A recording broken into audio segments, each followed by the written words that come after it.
Our topic today is the fullness of Christ in you. Yani, the fullness, the broadness of Christ in you. Most of the times, Mkristo akiokoka, kuna mambo ambao hufanyika katika maisha yake, na watu hakuna wakati wanajichukuanga na wanatafakari kuokoka ni nini na kufuata Kristo ni nini. Na ndio unaona kanisa limekuwa weak, because people just pronounce Jesus and they just pronounce the salvation of Christ, but they have not been fully connected by the power of the Holy Spirit. Because the intent of God and the mind of God to bring salvation to the mankind is that there is total change, there is total transformation, and the people shall no longer be the same people, but the people shall be transformed and become Jesus-like. Bwana Yesu Kristo asifiwe. In the book of John 1, we see the phrase that says, "And the Word became flesh and dwelt amongst us, and we beheld his glory, the glory of our Lord, our begotten the Father, full of grace and truth." Ya kuwa neno likawa nyama, neno la Mungu likawa nyama. Na ukiangalia vizuri, the change of God in us ni kuwa mtu, yes, atakuwa na hii umbo ya mtu, lakini kuna mabadiliko makubwa ambao itakuwa inafanyika ndani yake. Kwa hivyo the fullness of Christ ni kumaanisha the explosive, the immense, the encompassing nature of Christ's presence. Yani ni ile nguvu na ile ukuu wa Kristo na ile mlipuko wa uwepo wa Kristo ndani ya mtu.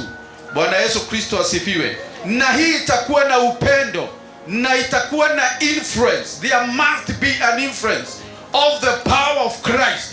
There must be an influence of the church. There must be an influence of what you have received. Lazima kuwe na kitu ambacho kitakuwa na utofauti. Lazima kuwe na mambo ambaye ilikuwa inaonekana bereni, lakini wakati uliokoka kuna mambo ambao ilifanyika na ikafika mwisho. That means you cannot be the same.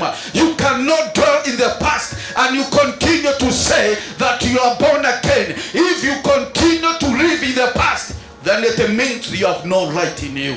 Hakuna Ukristo na hata hujui Kristo, na hakuna wakati uliona Kristo kama bando ile matendo ya kitambo ulikuwa unaenda naye na ukaona Kristo bando inaendelea kuishi ndani yako. Because the influence of Christ, there must be a change, there must be power, there must be the influence of the power of Christ. Bwana Yesu Kristo asifiwe. Tukiangalia katika kitabu cha Ephesians, I will be very fast. Ephesians 3 and verse 16.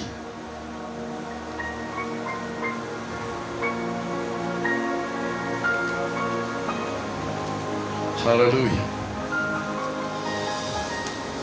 Mwandishi wa neno anasema hivi: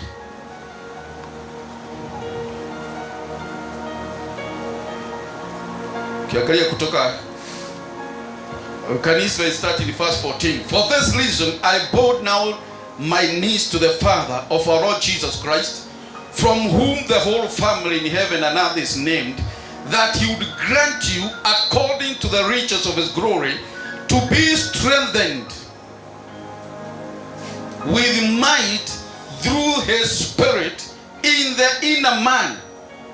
To be strengthened in the might through his Spirit, the inner man, that Christ may dwell in your heart through faith, that you, being rooted and grounded in love, may be able to comprehend with all saints that the width and the length and the depth and the height, to know the love of Christ, which surpasses knowledge, that you may be filled with the fullness of God.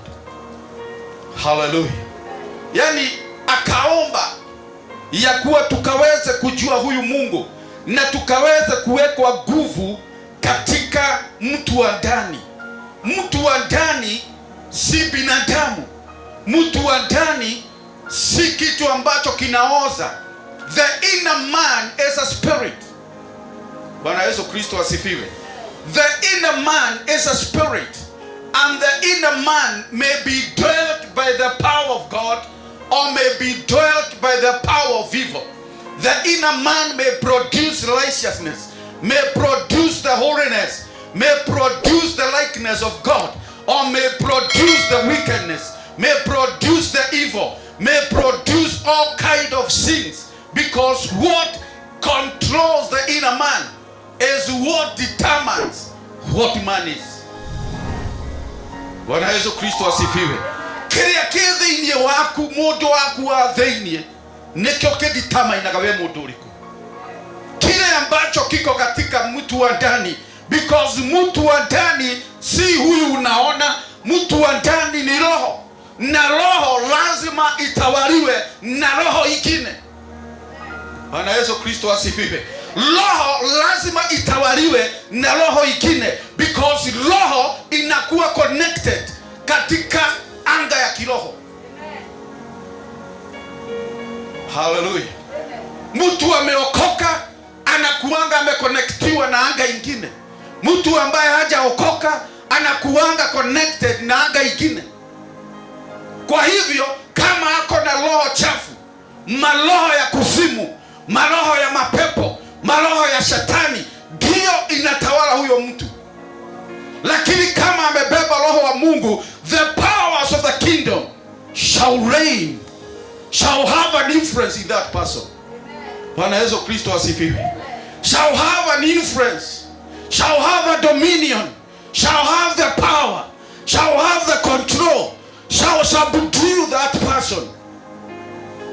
Na ndio huyo mtu anakuanga, it is not the same person.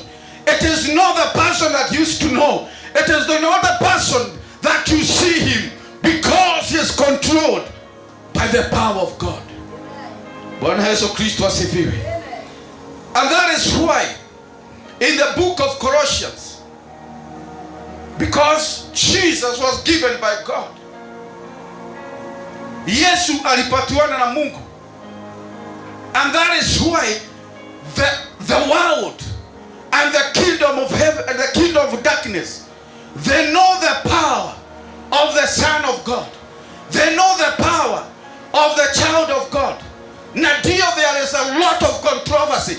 There is a lot of things that is surrounding the people. Watu wanaigizwa mawazo mapofu. Wanaambiwa Yesu si mtoto wa Mungu. Wanaambiwa Yesu ni nabii. Bwana Yesu Kristo asifiwe. Na naambiwa hakuna kuokoka. If you want to be in the kingdom of God, don't even give your time to listen to them. Those people that are saying that the church there is no God, don't even listen to them. Don't even entertain their nonsense. Hallelujah. Because the word says that the church of the latter day shall have the power, shall be powerful. Itakuwa na nguvu, itakuwa na uwezo. And you are waiting to see that power. We are waiting to operate in that power. We are knowing that God is not limited. Jehovah is not limited. What he says shall come to pass. The church of the latter day shall be powerful. Hallelujah. We are waiting for that. The man is knew it, that there is no king, there is no God in the church. But just wait the God in heaven. Just wait the God in heaven.